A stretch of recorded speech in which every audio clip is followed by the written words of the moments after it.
Set down on the equator, halfway round the world, where the Indian Ocean meets the South China Sea, are the most fabulously rich and coveted islands in the Far East, the Netherlands East Indies.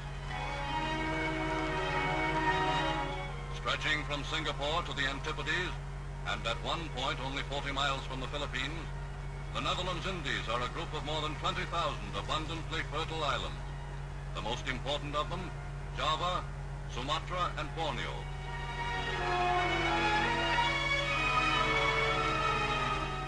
Today, the people of the Dutch East Indies are making ready to resist invasion, for they know that with their motherland a conquered state of Nazi Germany, their islands now are likely spoils of conquest.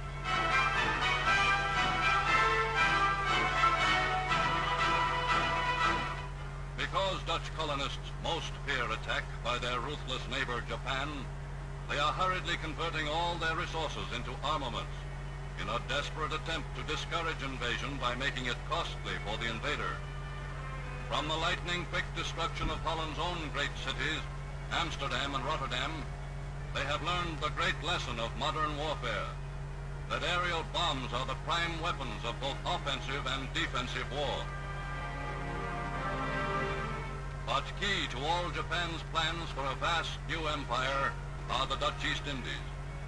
And with naval bases already established in the Spratly Islands to the north and Palau to the east, Japan is today in a position to strike. As a defense precaution, the Dutch have interned as dangerous enemy aliens the entire German population of the Indies.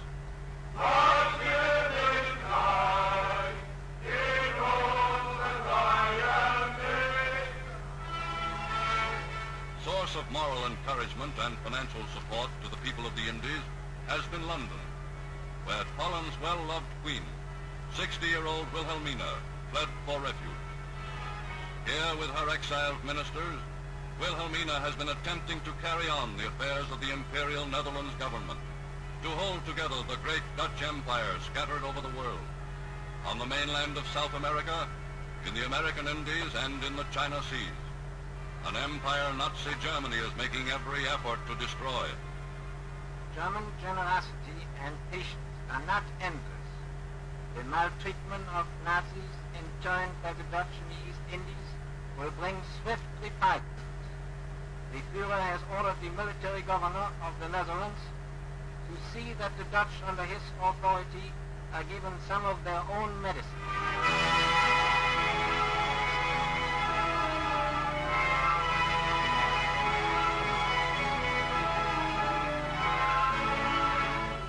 In the Netherlands Indies live nearly 70 million brown-skinned subjects of the good Queen Wilhelmina.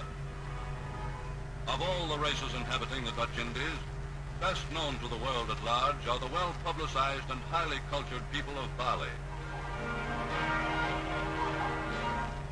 Less spectacular, other inhabitants of the islands include 137 different racial strains.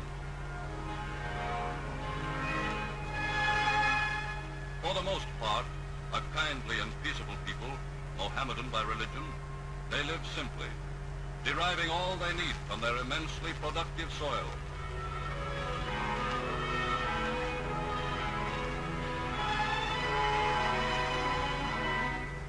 Intelligent, skillful, and moderately industrious, they make the utmost use of the products and resources they find around them.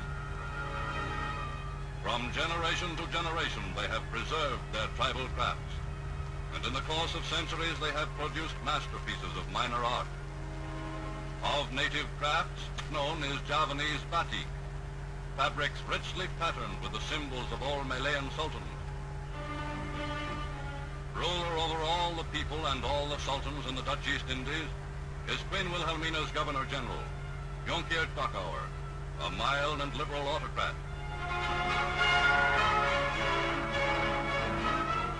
Under him is the Volksraad, a sort of colonial parliament, half native and half Dutch, which has slight legislative powers, but serves as a forum where native deputies may air their views and know that they have at least a voice in their own government.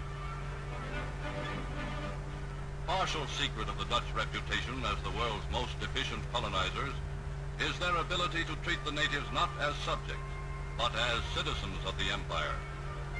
In public and private schools throughout the East Indies, natives and Dutch study together, are equally encouraged to become proficient in those fields which will best fit them to serve in the future development of the colonies.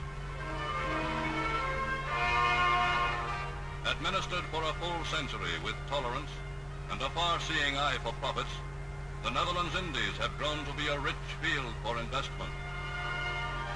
And the trade of the Indies has not only brought wealth to the Dutch people, but it has made one of the tiniest nations of Europe an important and respected world power. None have known better than the Dutch how to make productive use of the natural riches in which the Indies abound.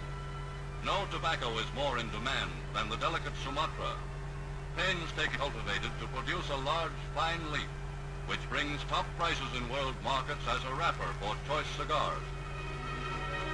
Scattered over the islands are thousands of acres of sisal, a tough fibrous tropical plant. Easy to grow and simple to harvest, the leaves of the sisal plant yield long hemp-like strands, which when treated and dried are spun into strong lines and heavy ropes.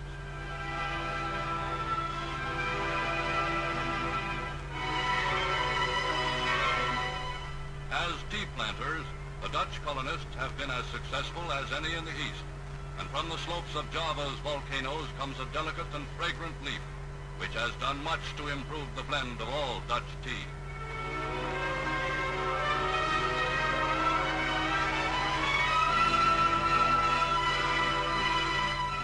From the bark and roots of East Indian cinchona trees comes virtually the entire world's supply of quinine. Not a native of the East, the cinchona tree was transplanted to the Indies from South America by the far-seeing Dutch, who, through careful cultivation and seed selection, have developed a rich monopoly.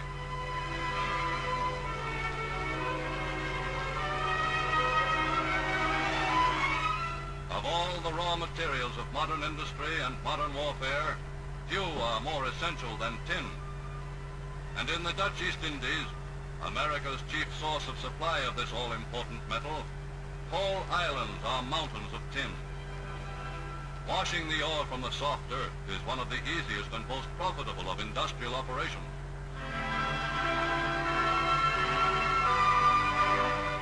But even more vital to the nations of the world is another product of the East Indies, rubber. To ensure an uninterrupted supply of natural rubber from the few regions of the world which grow it is a major concern of every world power, most of all the United States. For upon East Indies rubber, U.S. industry, today mobilizing to rearm America, is still heavily dependent. And the possibility that new conquests in Asia may entirely shut off America from access to the Indies is a serious worry to U.S. military strategists. In the same degree that Dutch tin, Japan's great military mission, with war and blockade gradually cutting down other sources of supply, Japan's militarists are demanding that they be given unlimited access to the oil fields of Borneo and Sumatra. But partners with the Dutch in the control of the East Indian oil fields are British American investors, whose interests are in direct conflict with those of Japan. For well do Europeans and Americans know to what grim purpose aggressor nation Japan employs its fuel oil and high-test gasoline. To carry on efficiently the affairs of Holland beyond the seas, the Dutch Queen Wilhelmina can count well on the loyalty of some 250,000 colonists, who, though spending their entire lives in the East, look always to the Netherlands, 9,000 miles away, as home. In Palembang, Surabaya, Batavia, Medan, or in Makassar, wherever in the East a Dutch family has settled, there it has preserved all the homeland customs, all the solid respectability and thrift that are the backbone of the Dutch character.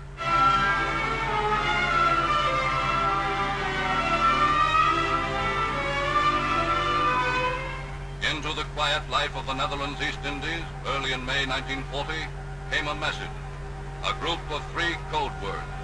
bringing to a sudden end the peace and security of the Dutch colonists.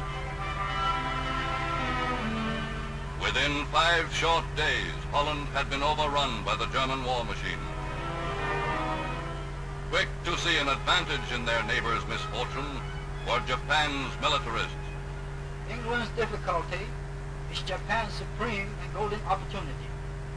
We are working in the closest harmony with Italy and Nazi Germany. The United States is too weak and too pacifistic a nation to interfere with the onward march of Japanese destiny. Of course, we shall have the Dutch East Indies.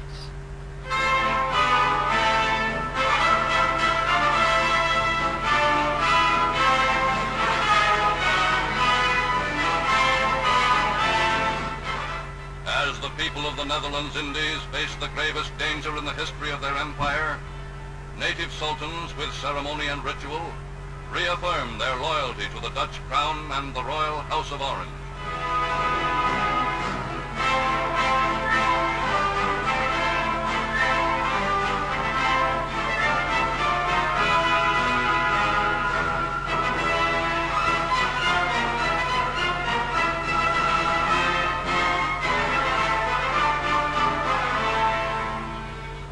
While Dutch officials know that wholehearted native allegiance lightens the burden of defense, the problem before them seems almost insuperable.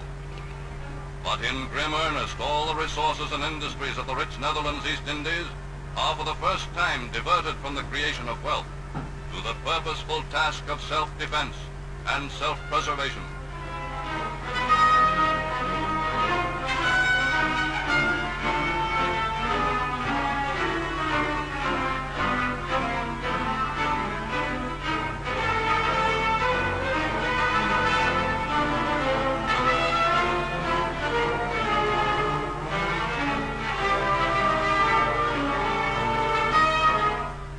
Upon the full capacity of every plant, factory and shop, the colony of a nation which for decades had staked its national security upon its traditional neutrality and the might of friendly British sea power, faces the fact in 1940 that it must be prepared to fight alone for its own existence against an alliance of 3 great military dictatorships.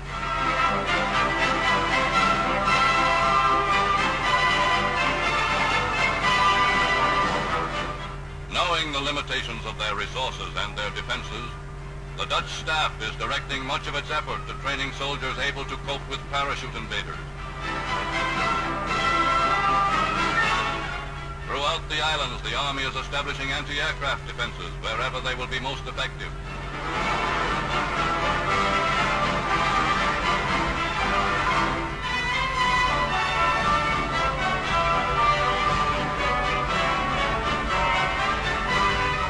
At Naval Headquarters near Surabaya, staff officers are confident of being able to give good account of themselves in the shallow and treacherous waters of the Malayan archipelago, waters with which Dutch naval men have long been familiar.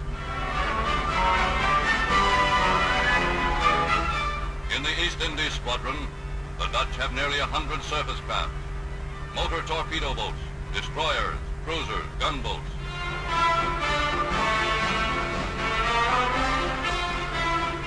At the Surabaya Naval Base are more than 5,000 trained sailors and marines, some of them veterans of Germany's invasion of the Netherlands.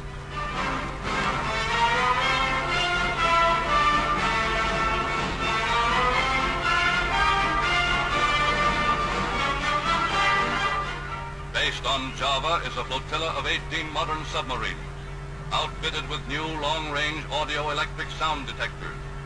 And from the Straits of Malacca to the Celebes Sea, the waters of every navigable channel have been thickly mined. Attached to the Navy are 60 German-made Dornier flying boats, capable of scouting, bombing, and mine-laying operations over a 1,000-mile radius.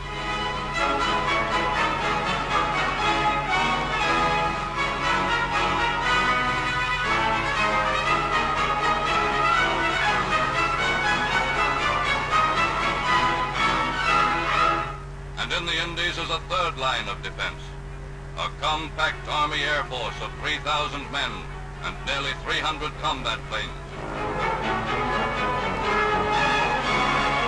The Dutch colonials know that against the full force of a Japanese assault, they cannot hold out. Yet sober Indies Dutchmen hope that so long as America still stands guard in the nearby Philippines, Japan will not dare strike the blow by which she means to drive the white man forever from the Orient.